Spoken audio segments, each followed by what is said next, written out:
मित्रों नमस्कार।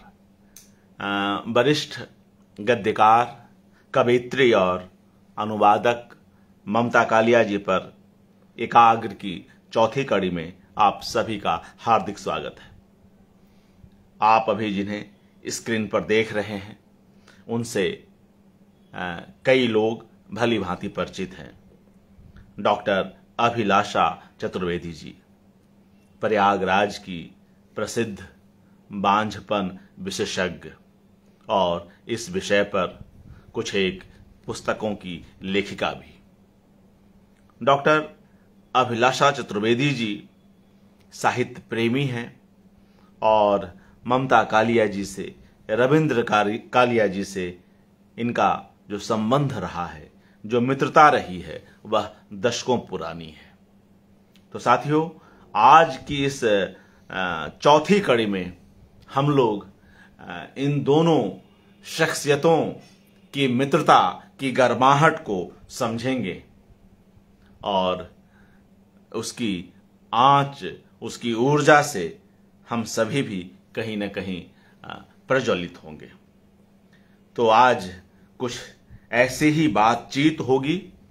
एक डॉक्टर, एक लेखक के बारे में क्या बतलाता है, एक चिकित्सा लेखक, एक साहित्यकार के बारे में किस तरह की स्मृतियां हमसे साझा करता है, इन सब को हम लोग जानेंगे अभिलाषा जी से। मगर शुरुआत करते हैं बिल्कुल शुरू से कि एक शहर में रहते हुए भी मिलना तो किसी खास तरीके से ही संभव होता है। उसमें भी ऐसा माना जाता है कि कहीं ना कहीं कुछ ऐसे संयोग बनते हैं कि लोगों की मुलाकातें होती हैं और फिर उसकी अपनी एक खूबसूरत यात्रा आगे बढ़ती है। तो यह खूबसूरत यात्रा जो है आगे बढ़ी हुई है, मगर अभी हम अभिलाषा जी को बिल्कुल आरंभ में ले चलते हैं कि वे ममता जी से कब मिलती हैं, कहाँ मिलती हैं और उसका क्या प्रसंग होता है। डॉक्टर अभिलाषा चतुर्वेदी जी, हार्दिक स्वागत, नमस्कार इस कड़ी में, और इस प्रश्न से ही इस बातचीत को आरंभ करते हैं जी। बहुत साल पहले जो हमारी उम्र के हैं उनको याद होगा, पहले दो अखबार, साप्ताहिक अखबार आया करते थे, धर्मयुग और साप्ताहिक हिंदुस्तान में। कालिया जी धर्मयुग से काफी दिन तक संबंधित रहे, बाद में वो लड़ भिड़ के चले आए धर्मवीर भारती से। और ममता जी साप्ताहिक हिंदुस्तान में लिखा करती थी कहानियां, और मैं बहुत छोटी सी थी तब उनकी कहानियां पढ़ती थी। एक साप्ताहिक हिंदुस्तान में छपी थी उनकी एक सीरियल, अब तो सीरियल बोलते हैं ना, उस जमाने में क्या बोलते थे हमें याद नहीं, धारावाहिक उपन्यास, प्रेम कहानी। तो वो हमें बड़ा जाना पहचाना लगा, क्योंकि उसमें जो उसकी बैकग्राउंड थी वो चिल्ड्रन हॉस्पिटल की थी इलाहाबाद के, जिसमें जो हमारा कार्य क्षेत्र था। तो हमको बड़ा मतलब ये नहीं मालूम था कि ममता जी इलाहाबाद को बिलोंग करती है, हमको ये भी नहीं मालूम था उस टाइम पे जब वो उपन्यास आ रहा था। तो हम बड़ा पढ़ा करते थे और मतलब बहुत क्लोज फील किया करते थे। फिर एक हमारी स्टेट बैंक की ही मित्र थी, उनकी अभी we lost her recently, Shashi Sharma करके। तो उनसे वो भी साहित्य और कल्चरल एक्टिविटीज में काफी एक्टिव थी, ड्रामा वगैरह में। हमारे हस्बैंड डॉक्टर खोपर जी वो ड्रामा में बहुत एक्टिव हैं जी। तो है नहीं, अब तो पहले हुआ करते थे, अब तो कुछ नहीं करते। ड्रामा का माहौल भी वैसे काफी खत्म हो गया है। तो शशि शर्मा के मित्र थे हमारे हस्बैंड, और उनके शशि शर्मा से हमारी बातचीत हुई। उन्होंने कहा, अरे ममता कालिया तो इलाहाबाद की है, उनसे हम मिलवा देते हैं। हमने कहा कब मिलवाई? बोली कब चल रहोगी? हमने कहा जब आप ले चलेंगी। मैंने कहा आई वाज सो एक्साइटेड कि मैंने कहा ममता जी से इतनी इजीली मिल लेंगे। वो गए वहां पे तो हमको ये लगा, हम तो समझ रहे थे बहुत एक महान विभूति हस्ती से मिलने जा रहे हैं। उनका व्यवहार तो इतना सहज और इतना निश्चल था, और वो हमसे बड़ी इम्प्रेस थी, क्योंकि हम मेडिकल कॉलेज में पढ़ चुके थे, डॉक्टर थे, नजरत हॉस्पिटल में नौकरी करते थे। तो उनको लगा कि हम बहुत बड़े वीआईपी हैं। मतलब यही तो उनकी बाल सुलभ वो है खासियत ममता जी की, कि हम तो उनको इतनी महान विभूति समझ रहे थे, वो अरे डॉक्टर साहब कर रही थी। फिर खैर और हम लोग को बड़ा अच्छा लगा। बाई चांस हमारी चौक में क्लिनिक भी थी, ये रानी मंडी में रहा करती थी ममता जी, तो फिर अक्सर ये हो गया कि हम लोग रात में उठते थे, क्लिनिक खत्म की और उनके घर चले गए, और मतलब आराम से बैठकी हुआ करती थी वहां पे। और ये ऑलमोस्ट थ्राइस ए वीक हो गया था, बिकॉज थ्राइस ए वीक हमारी चौक वाली क्लिनिक होती थी, और क्लिनिक खत्म करके हम लोग ममता जी के घर पहुंच जाया करते थे। And she was so nice. मतलब कभी ऐसा नहीं हुआ कि उन्होंने गर्म खाना बना के नहीं खिलाया हो, और खुद ही बनाती थी। और उनका घर भी बहुत सुविधाजनक टाइप का नहीं था, एक कोने में किचन, एक कोने में डाइनिंग रूम। और ममता जी की खासियत ये है कि अब तो वो लिखने लगी हैं, एक माहौल, टेबल है, कुर्सी है, वरना तो उधर उनकी दाल चढ़ी हुई होती थी गैस पे, और दाल फैल रही होती थी, और उधर वो अपना वहीं लिखती रहती थी। एंड वो कभी भी अपनी, जैसे हम लोग को भी कहीं अगर कुछ करना होगा तो पहले जो लिखेंगे उसको पढ़ेंगे, तब उसको प्रकाशन के लिए भेजेंगे, लेकिन ममता जी एक स्ट्रोक में लिख देती थी, और जैसा का तैसा वो चला जाता था। और वो स्ट्रोक जो होता था उस समय, वो कोई या तो बीच में बच्चों को भी डांट रही होती थी, अन्नू वन्नू छोटे छोटे से थे, कालिया जैसे अभी नोकझोंक चलती ही रहती थी। और नोकझोंक भी किस बात की? कृष्णा सोबती को लेके, मन्नू भंडारी को लेके, मतलब कोई साहित्यिक परिचर्चा हो रही होती है, एक जना तारीफ कर देगा तो दूसरा उसकी बुराई जरूर करेगा। इन लोग का रिलेशनशिप भी बहुत मजेदार थी। तो ये मतलब हम तो इतने सारे लोगों को जानते भी नहीं थे। चित्रा मुदगल थी, चित्रा मुदगल के हस्बैंड का नाम हमें याद नहीं आ रहा है इस समय। इनफैक्ट चित्रा मुदगल की अवध नारायण मुदगल, अवध नारायण, वो बाहा के रहने वाले थे। जी जी, शिकोहाबाद के पास एक जगह है बाहा, जी जी, वहां के रहने वाले। चित्रा मुदगल भी उस तरफ की ही है, पश्चिम उत्तर प्रदेश की, या शायद फतेहपुर तरफ की है, मैं एकदम से कंफर्म नहीं हूँ। चित्रा जी का हमें नहीं मालूम वो कहाँ की रहने वाली है, पर अवध नारायण का तो हमें पता है कि वो बाह के रहने वाले थे। उनकी शादी में भी बड़ी दिक्कतें आई थी। जी जी, प्रेम विवाह था, और जातिगत जो तो वो तो सारे प्रेम विवाहों में आती ही हैं, अब कम हो गई हैं, लेकिन उस जमाने में तो आती थी, हमारे में भी आई थी। तो ममता जी का शायद स्मूथ गया था, ममता जी के में उतनी दिक्कतें आई नहीं थी, लेकिन उसकी कुछ चर्चा उन्होंने अपनी किताबों में भी की हाँ, है। हाँ, जी, जी, लेकिन उनकी में कोई खास आई नहीं थी दिक्कत, जी, क्योंकि उनके फादर बड़े प्रगतिशील थे, माँ भी थी प्रगतिशील भी, लेकिन पढ़े लिखे वो इनके फादर थे ऑल इंडिया रेडियो के स्टेशन डायरेक्टर। जी, जी, हुआ करते जी, काफी दिन इलाहाबाद के भी रहे स्टेशन डायरेक्टर। तो उनका जो भी चलता था उनकी बहन से चलता था। उनकी बहन थोड़ी सी देखने में ज्यादा सुंदर थी, थोड़ी एलीट थी, और उस पर एक उन्होंने एक किताब भी लिखी है, वो आपकी छोटी बेटी, और उस किताब पे शायद एक फिल्म भी बनी है, शॉर्ट फिल्म बनी है। जी, तो उनकी बहन से ही उनकी वो जो खटपट चलती थी। ममता जी एकदम निश्चल, एकदम मिडिल क्लास वाली, क्योंकि इन लोग के पास, लेखकों के पास अब आमदनी होने लगी है। पहले जमाने में तो लेखक फटीचर ही हुआ करते थे फाइनेंशियल। अभी भी कुछ ज्यादा दृश्य नहीं बदले हैं, नहीं अब बदल गए हैं, कुमार विश्वास वगैरह ने तो देखिए क्या एकदम जी, मगर फिर भी मतलब वो कुछ लोग हैं जो मंच पर जाकर आगे बढ़े हैं, मगर अमूमन जो इधर जो गंभीर साहित्य लेखन है उसमें अभी भी कुछ बात को छोड़ दें तो दिक्कत ही है। जी जी प्लीज।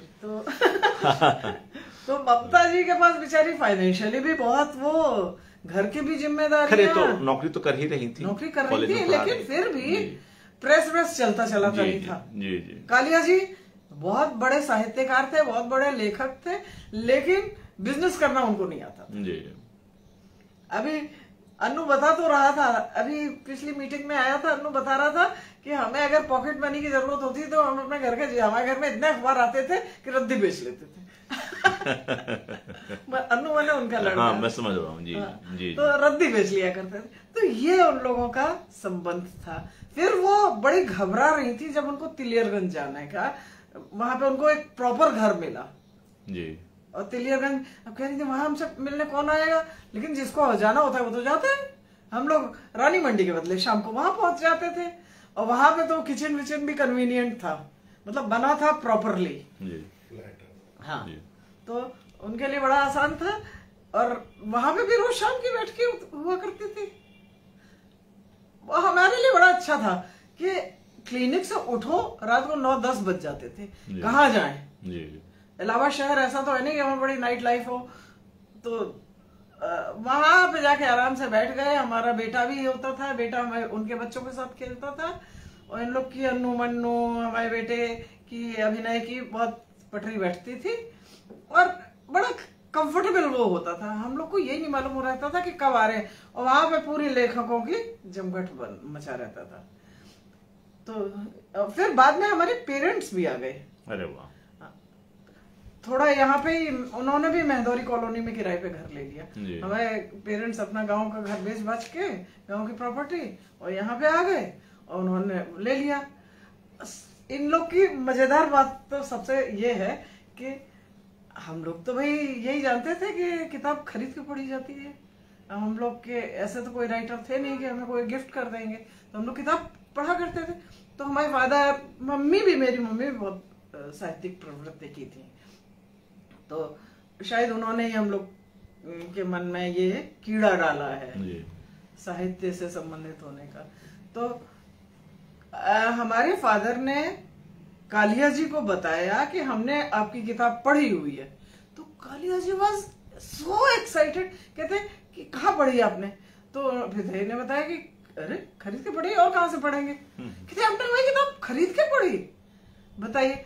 और वो इतना एक्साइटेड, उन्होंने हमसे कितनी बार ये बात चीज मेंशन की होगी, अभिलाषी जी आपके फादर ने हमारी किताब खरीद के पढ़ी। क्या बात। मतलब ये जो बाल सुलभ उन लोग के अंदर सहजता थी कालिया जी के अंदर। और एक बार हम नजरत हॉस्पिटल में थे यहाँ पे, और एक दिन हमने उनके लिए सरप्राइज बर्थडे पार्टी 11 नवंबर को, कालिया जी के लिए। हाँ कालिया जी जो आज की तारीख है, आज की तारीख बिल्कुल हम लोग उन्हें भी याद कर रहे हैं, कालिया जी को भी तो इस अवसर पर याद कर तो रहे हैं। उनके लिए रख दी, और थोड़ी सी अच्छी पार्टी। कब की बात है, वर्ष याद आ रहा है? वर्ष हम बता सकते हैं 90s में रहा होगा। जी जी जी। मतलब 87, 88 ऐसा कुछ रहा होगा। जी जी।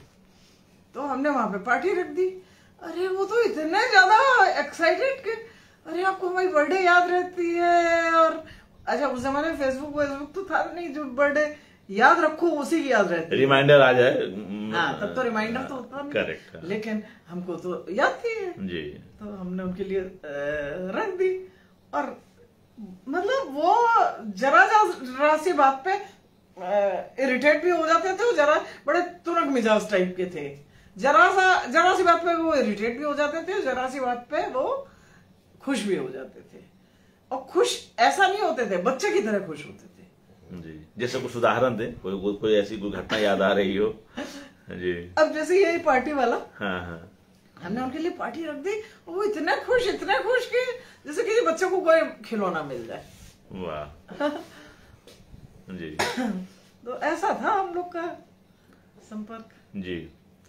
तो जैसा कि आपने कहा कि आप तो एक जो चिकित्सा जगत का जो अपना एक फील्ड है, जो उसके तनाव हैं, जो उसकी अपनी जिम्मेदारी है, तो उन सबों का निर्वहन करते हुए देर रात आप वहां जाती थी, और ममता कालिया जी हैं, रविंद्र कालिया जी हैं, और दूसरे लेखक जो शहर के हैं और बाहर से भी आए हुए हैं, इन सब का जमघट लगा हुआ। तो कहीं ना कहीं एक स्ट्रेस फ्री माहौल भी था। बहुत ज्यादा स्ट्रेस फ्री माहौल इतना ज्यादा होता था हमारे लिए, तो इट वाज ए रिवाइवल, क्योंकि और कुछ नहीं कर सकते थे। उतनी रात को हम किसके घर जाए, दैट वाज द ऐसा डेस्टिनेशन कि कभी भी आराम से पहुंच जाओ, बिना कोई सूचना दिए, और कुछ भी नहीं, आराम से पहुंच जाओ जी। और आपकी इन लेखकों से किन किन विषयों पर बातचीत हुआ करती थी? विषय साहित्य हम ज्यादा डिस्कस नहीं करते थे जी। पर्सनल चीजें ही ज्यादा डिस्कस करते थे, पर्सनल फ्रस्ट्रेशंस, पर्सनल खिसियाट जिसे बोलते हैं, क्योंकि नेचुरली जी एटमॉस्फेयर तो हमारा बहुत ही हाई टेंशन वो था प्रोफेशन। और वो इतनी खुश होती नहीं, कभी हमारे घर में आई तो हमारे घर में हमने उनको बिठा दिया, बीच में हॉस्पिटल से कॉल आ गया, एक सिजेरियन करके हम चले आ रहे हैं, वो कहती आपने इतनी देर में ऑपरेशन में खत्म कर लिया। मतलब वो जरा जरा सी बात पे खुश होने वाली महिला, सबसे बड़ी महिला, और कालिया जी दोनों ही, उनके अंदर वो नहीं था कि हम क्या है। हमने अपनी बहनों से भी उनको मिलवाया, बहन भाई से, सबसे, लेकिन वो तो उनको आभासी नहीं था, और शायद आज तक उनको आज भी आभास नहीं, नहीं बिल्कुल है। सही कह रही। सहजता उनके व्यक्तित्व का एक सबसे मनमोहक हिस्सा है। अगर वे एक स्ट्रोक में कोई रचना लिख रही हैं, कोई कहानी लिख रही हैं, तो उसको पूरा करती चली जाती हैं, और एज सच वो भेज देंगी जी। फिर वो उसको ये नहीं कि उसको एडिट करें, उसको करेक्शन तो वह सहजता संभवतः जो लेखन में जो वह सहजता उन्हें मिली है, तो शायद जीवन का जो उनका यह अभ्यास है कि बगैर किसी आडंबर। कालिया जी का एकदम उल्टा था। कालिया जी कभी कुछ पब्लिश होने को देते नहीं थे। वो गालिब छुट्टी शराब उन दिनों लिख रहे थे, क्योंकि वो बहुत ड्रिंक करते थे, और फिर जब उनको बीमारी हुई तो उन्होंने ड्रिंक करना उनको छोड़ना पड़ा। उसको हमने काफी वो किया था, हमने खूब अच्छे से समझाया था, छोड़ भी दी थी उन्होंने, लेकिन उसका एक एक हमने कितनी बार लिखने से पहले एक एक लाइन उसकी सुनी होगी। कितनी बार जाने कितनी बार, हर बार जितनी बार जाते थे वो अपना सुनाया करते थे कि आज हमने ये लिखा है, और उस पर हमारा कमेंट भी मांगते थे। तो कालिया जी इस मामले में बिल्कुल डिफरेंट थे। ये वैसे भी दोनों एकदम अलग अलग व्यक्तित्व थे, लेकिन वो minus and plus attract each other, वही वाला उनके अंदर फॉर्मूला चलता था। दोनों एकदम विपरीत थे, लेकिन दोनों पूरे टाइम वो भी करते रहते थे, एक दूसरे को क्रिटिसाइज, मजाक उड़ाते रहते थे। दोनों एक दूसरे को खूब मजाक उड़ाते थे, लेकिन बेइंतहा मोहब्बत जी, और कहीं न कहीं भीतर में एक दूसरे के प्रति सम्मान भी बहुत ज्यादा, लेखन को लेकर ज्यादा, लेखन ही नहीं पूरे व्यक्तित्व के लिए जी। यहाँ पे यही हम कहते हैं ना, अपोजिट्स अट्रैक्ट। जी जी। ममता कालिया जी भी जुड़ी हुई हैं, इस प्रोग्राम को देख रही हैं, उनकी प्रतिक्रिया यहाँ पर आ रही है। एक प्रतिक्रिया में वे लिख रही हैं, क्या कहने मेरी प्रियतम दोस्त आपके लिए, और इसको भी लिख रही हैं जब आप रविंद्र कालिया जी पर बात कर रही हैं कि बहुत अच्छा ऑब्जर्वेशन अभिलाषा जी का है रविंद्र कालिया जी को लेकर, वे बहुत रिवाइज करते थे। हाँ, वो बहुत रिवाइज करते थे जी। पूरा गालिब छोटी शराब बाद में हमने पढ़ी होगी, पहले उसका हर लाइन हमारी सुनी हुई थी कि आज ये लिखा, आज ये लिखा, उसमें जो भी मॉडिफिकेशन होंगे वो भी बता देते थे। जी जी जी। बच्चों को लेकर कुछ बताएं, जैसे आपके बच्चे वहां जा रहे हैं और कालिया जी के और ममता जी के बच्चे वहां हैं, तो बच्चों को लेकर चिंता या मतलब उनकी देखभाल, उसको लेकर उस घर कोई चिंता विंता नहीं। अच्छा, एकदम सब अपनी अपनी रास्ते मतलब एकदम स्ट्रेस फ्री पेरेंट्स। जी, बच्चे अपनी रास्ता चल रहे हैं, उसकी वजह से अन्नू उनका बेटा, ही इज ए टीटोटलर। वाह क्या बात। और ममता जी और ये इन लोगों के अंदर तो वो थोड़ा लेफ्टिस्ट टाइप के थे, कोई पूजा पाठ कुछ नहीं। मन्नू के घर में खूब धुआंधार सब कर्मकांडी, मतलब बच्चे एकदम ही, लेकिन वो जो जैसा ग्रो करना चाहता था। अन्नू की शादी हुई तो अन्नू की शादी में कोई सेरेमनी नहीं हुई थी, वो उनके मास्टर करके है एक सहज योग जी, सहज, उनके आश्रम में शादी हो गई, शाम को एक पार्टी हो गई, खत्म। कोई बारात, कोई ढोल, कुछ नहीं। और मन्नू एकदम अपोजिट। मन्नू की शादी में पूरा जितने नाटक होते, सबसे मजेदार उनका विश्वास, कितना बड़ी बात है कि हमारे ऊपर इतना विश्वास था कि मन्नू के लिए लड़की मैं देखने गई। अच्छा, आप कहीं? हाँ, और मैंने अपनी जिंदगी में ये लड़का लड़की देखने वाला मेरा पहला अनुभव था, क्योंकि हमने तो अपनी शादी अपने मन से करी थी। हमारी बहनों की शादी हमारे पेरेंट्स ने देखी थी। हमारे जीवन का यह पहला और इकलौता अनुभव था जब हमने किसी के लिए लड़की देखने हम किसी के घर गए हों। पूरा जो फॉर्मल होता है ना, चाय की ट्रे लेके लड़की आती है साड़ी पहन के। कहाँ की बात है, किस शहर की बात है? इलाहाबाद में, इलाहाबाद में, नैनी में। जी जी जी, तो, और हम लौट के आए तो वो लड़की बहुत ही सिंपल, बहुत ही घरेलू टाइप की, जैसे कोई साहित्य वाहित्य से कोई उसका अता पता कुछ नहीं था। तो हम लोग को थोड़ा लगा कि मन्नू को कि कहाँ, इनके घर में तो घनघोर साहित्यिक माहौल है और लड़की को साहित्य का सा नहीं आता होगा। लेकिन मन्नू ने पसंद कर ली कि हाँ, हमको तो हम बहुत एलीट और बहुत वो क्या इंटेलेक्चुअल लोगों के बीच से हम इतने घिरे हुए हैं कि वो इतना चढ़ गया। इंटेलेक्चुअल कहते हैं हमें तो सिंपल लड़की चाहिए। And they are having a fantastic life. उनके दोनों बच्चे हमारे यहाँ हुए, हम इन्हें दोनों बच्चों का सिजेरियन किया। अच्छा, अरे वाह। मन्नू जी के दोनों बच्चे आप ही के यहाँ? हमारे हॉस्पिटल में दोनों का सिजेरियन हुआ। फिर तो ये लोग की, लेकिन अन्नू, मन्नू, मेरा बेटा, मेरी बेटी तो बहुत छोटी है, लेकिन हमारा बेटा उसी एज ग्रुप का है। तो इन लोग they were very close friends that time. जी, वो लिख भी रही है ममता कालिया जी कि डॉक्टर तनया का बचपन हमने बहुत एंजॉय किया। बहुत एंजॉय किया, इसमें कोई शक नहीं है।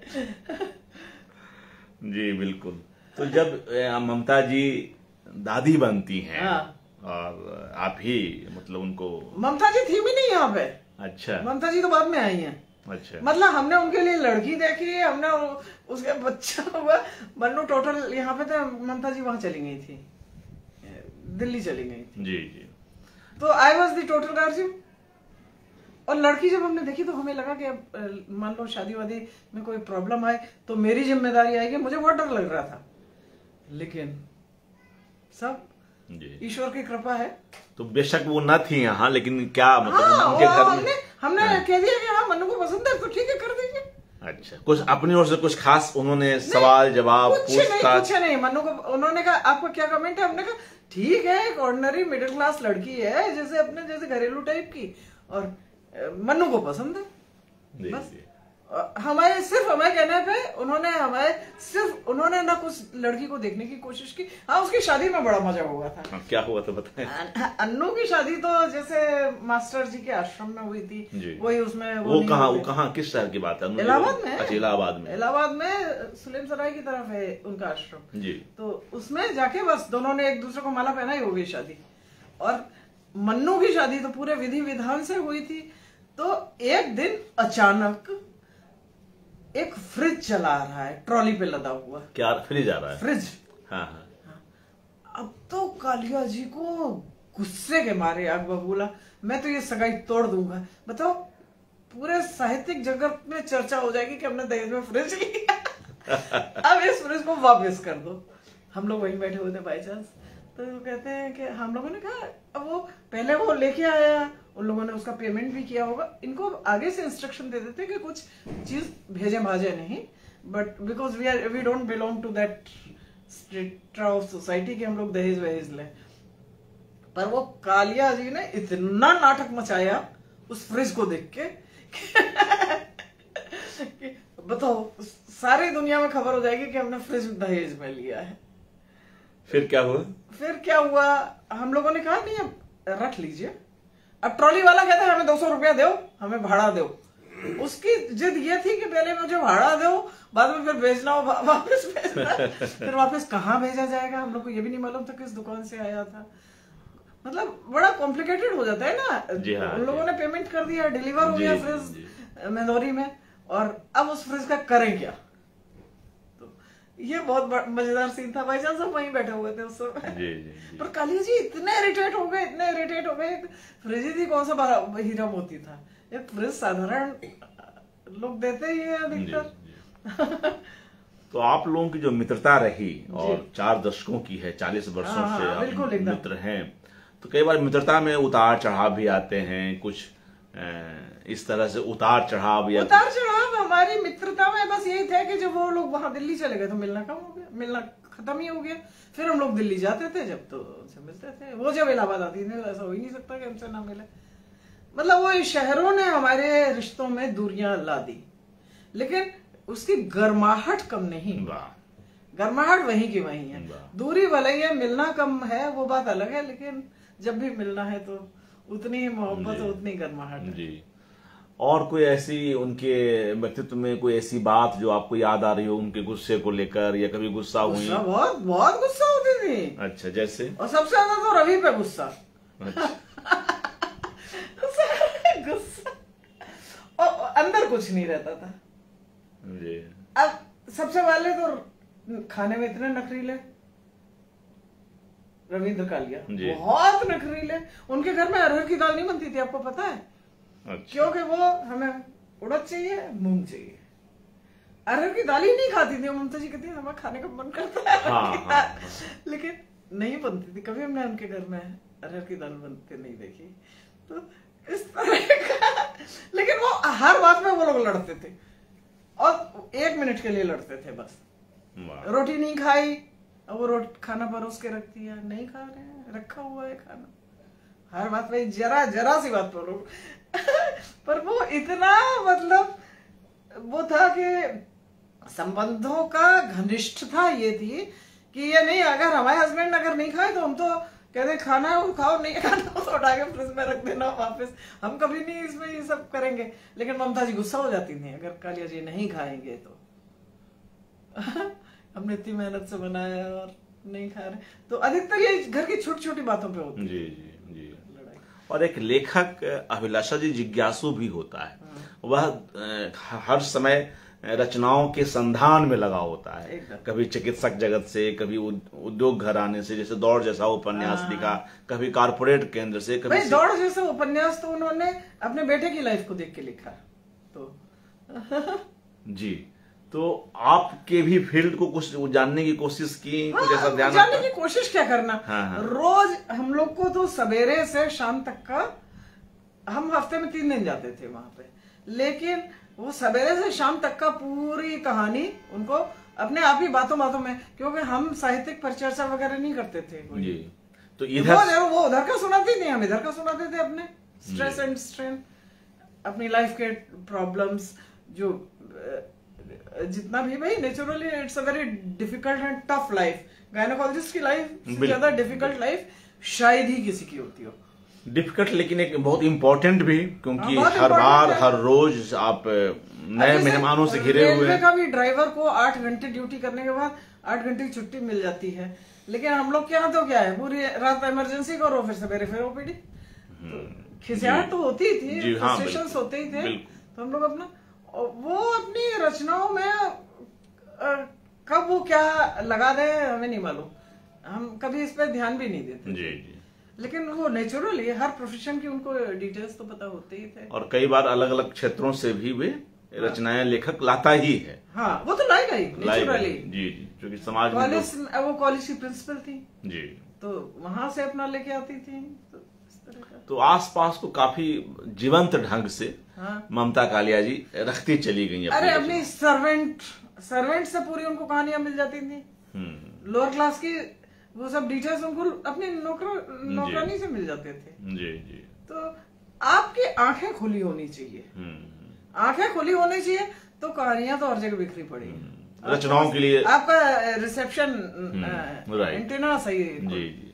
यह रचनाकारों के लिए भी एक मतलब महत्वपूर्ण बात है कि उसके लिए कोई एक्स्ट्रा रिसर्च करने के लिए आपको, it's not a rocket science, you have to simply keep your antenna open, that's all. और लिखने का अभ्यास, और फिर वो ललक, वो ललक, फिर उनमें क्या कहानी के तत्व हैं या कविता के तत्व हैं, इसको पकड़ पाने की सलाहियत, तो ये सब चीजें, यही तो यूएसपी है उनका। जी जी, ये यूएसपी है उनका। बिल्कुल बिल्कुल। तो बहुत अच्छा लगा अभिलाषा जी, आप हमारे साथ जुड़ी। मुझे भी एकदम, मैं सन 84 से आपने मुझे पहुंचा दिया, नॉस्टैल्जिया करवा दिया। Thank you so much. जी जी, शुक्रिया। मित्रों, ममता कालिया जी पर एकाग्र जारी है। एक नई कड़ी में हम पुनः मिलते हैं। धन्यवाद।